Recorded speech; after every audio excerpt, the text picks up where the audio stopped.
오늘 글로벌 픽 순서는 금창호 기자와 함께합니다. 어서 오시죠. 안녕하세요. 네, 첫 소식 보죠. 네. 자, 미국 소식인 것 같은데, 이 마스크 의무화 같은 조치를 해제하고 있다. 이거는 계속 전해드렸거든요. 네, 연방 정부와는 지금 엇박자를 내고 있는 모양이네요. 네, 그렇습니다. 말씀하신 것처럼 이 마스크 의무 착용이 대표적인 이 방역 정책 중에 하나인데요. 지금까지 이런 마스크 규제를 완화하겠다고 선언한 주가 뉴욕, 캘리포니아를 포함해 모두 9곳입니다. 이런 움직임에 사실상 미국 전역에서 마스크 의무화가 폐지된 거라고 볼 수가 있는데요. 이들 주를 제외하면 대부분 주가 마스크 착용을 그동안 권고하기만 했기 때문입니다. 하지만 미국 연방정부는 아직 마스크 의무화 해제가 이르다는 입장입니다. 로세 월렌스키 미국 질병통제예방센터 국장은 마스크 지침 수정 작업을 하고 있다면서도 현재 확산 둔화 추세가 고무적이긴 해도 아직 의무화 해제 시점에 도달하진 못했다고 설명했습니다. 또 여전히 입원 환자와 사망자 수치가 높다고도 덧붙였습니다. 젠 사키 백악관 대변인도 마스크 착용 여부를 결정할 때 질병통제예방센터 지침을 따라달라고 학생과 교사, 학부모에게 당부했습니다. 네. 그렇긴 한데 워낙 이 코로나 확진자 수가 줄고 있는 미국이라서 이런 시민들의 요구를 정부가 계속 거부하기도 쉽지는 않을 것 같은데요. 네, 그렇습니다. 사실 최근 미국 내 확진자가 일평균 80만 명대에서 20만 명대까지 뚝 떨어졌습니다. 이런 상황에 미국 정부가 조만간 어려운 결정을 내려야 한다는 전망도 나옵니다. 코로나19 대확산이 지금 추세대로 둔화되면 국가 비상사태 종식 여부나 대중교통 마스크 의무화 해제 등에 대해서도 정해야 하기 때문입니다.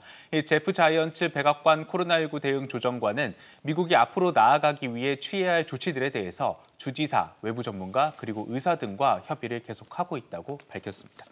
알겠습니다. 미국 소식이었고요. 다음은 영국으로 가보겠습니다. 자, 여기는 미국과 좀 다르네요. 확진자도 격리하지 않겠다. 상당히 전향적인 입장을 보이는 것 같은데요. 네, 그렇습니다. 이미 사실 영국은 실내 마스크 착용, 또 대형 행사장 백신 패스 등 이 코로나 관련 규제를 계속 완화하고 있었습니다. 여기에 더해서 코로나에 감염되더라도 격리를 하지 않게 지침이 수정될 전망입니다. 보리스 존슨 영국 총리는 이 시기를 이번 달 하순으로 내다봤습니다.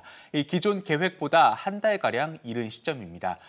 영국 언론은 자가격리 규정이 오는 24일에 끝날 수 있다는 의미라면서 앞으로 환자가 격리 여부와 기간을 스스로 결정할 수 있게 된다고 설명했습니다. 네.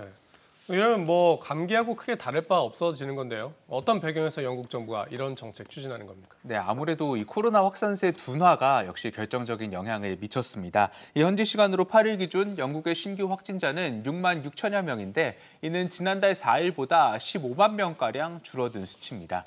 특히 영국 정부는 오미크론 변이가 퍼져도 입원자와 사망자가 급증하지 않는 걸 본 다음에 이 규제 완화에 나섰습니다. 내일부터는 백신을 2번 맞은 사람은 영국 입국 전후에 코로나19 검사를 하지 않아도 되고 이 미접종자도 검사는 받아야 하지만 격리는 하지 않습니다. 이 보리스 존슨 총리는 오는 21일 의회에 위드 코로나 전략을 제출할 거라고 밝혔습니다. 네, 영국 상황이었습니다. 자, 마지막으로 이제 중국으로 가볼까요? 네. 사교육 철퇴 얘기, 중국이 사교육을 계속 강화하고 있다는, 사교육에 대한 제재를 강화하고 있다는 소식 저희가 여러 번 전해드렸는데 또 어떤 새로운 정책이 나왔길래 철퇴라는 표현까지 썼습니까? 단순 단속을 넘어서 이제 처벌까지 강화하는 방안이 나왔습니다.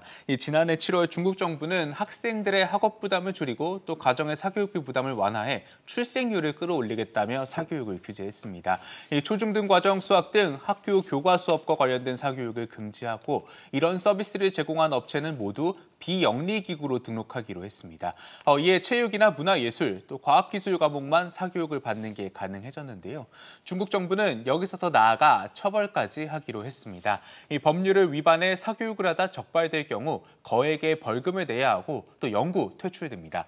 이 사교육을 제공하는 교육기업이나 온라인 플랫폼에 대해선 발견 즉시 처리 원칙에 따라 처벌합니다.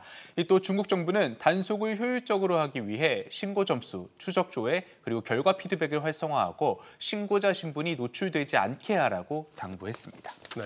자, 이렇게 되면 사교육 시장에는 아주 큰 타격이 되겠네요.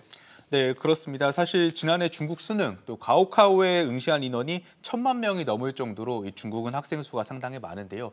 역시 사교육 시장도 클 수밖에 없습니다.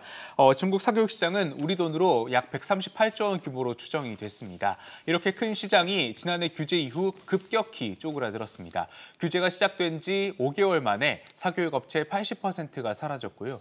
또 중국 최대 사교육 기업인 신둥팡저우 위커지 그룹은 사교육 단속 이후 직원 8만 명 가운데 6만 명을 해고했다고 밝혔습니다. 또 매출 역시 80% 급감했다고 설명했습니다. 단속만 가지고도 이렇게 줄어들었는데 이번 중국 정부의 발표는 처벌까지 강화하겠다는 입장이어서 사교육 시장이 더 위축될 것으로 보입니다. 네. 우리는 이렇게 규제를 했다가 아주 음성화됐던 경험이 있는데 중국은 어떤 길을 가게 될지 지켜봐야겠습니다. 오늘 잘 들었습니다.